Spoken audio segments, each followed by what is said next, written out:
Quand j'étais petite, j'étais particulièrement gourmande et en même temps frustrée parce que ce qu'on me proposait avait toujours un goût de « c'est pas ça ».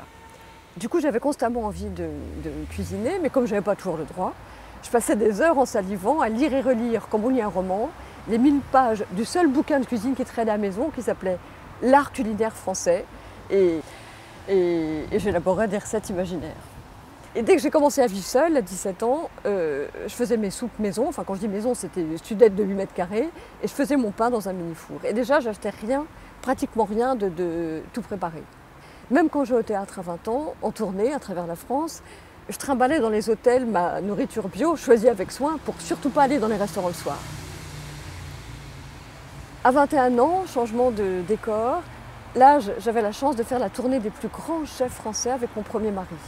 Je dois à toutes ces années de l'éducation de mon palais par des émerveillements gustatifs du plus haut niveau que j'ai jamais oubliés.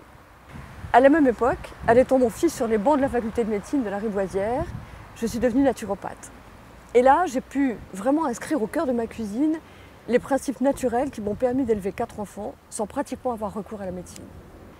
Quelques années plus tard, j'ai quitté les tumultes de la vie parisienne pour vivre 7 ans en Haute-Savoie. 7 ans de réflexion où je cultivais un potager incroyable, enrichi par le fumier de mes poules, et j'avais des dindes aussi. Et toujours le pain fait à la maison, les confitures très peu sucrées, les légumes cuits al dente, à l'étouffer pour faire des soupes pour les enfants, les laits végétaux, déjà je n'aimais pas le lait animal, et les graines germées.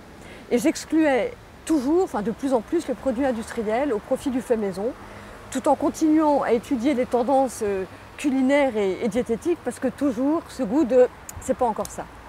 Retour à Paris, parce que la vie d'artiste me manquait, et c'est en revenant d'Inde, parce que j'avais réuni tous mes enfants le temps d'un trekking, que j'ai fait un jeûne. J'ai entrepris un jeûne à l'issue duquel je me suis surprise à ne vouloir me nourrir que d'aliments crus, bruts. Et là, ça a été une révélation.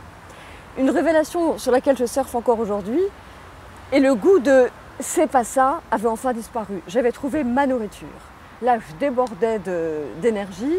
J'ai aussitôt sillonné les États-Unis pour atterrir en Californie, le berceau de la raw food, et pour aller dans les meilleures écoles de cuisine crue. Je suis partie raw enthousiaste, je suis revenue raw chef, et j'ai ancré mon coup de foudre pour la cuisine crue dans la réalité d'une entreprise, l'instant cru, pour partager les découvertes qui ont changé ma vie. Donc si vous voulez changer la vôtre, je vous emmène avec moi et je vous explique tout sur la cuisine de l'instant cru.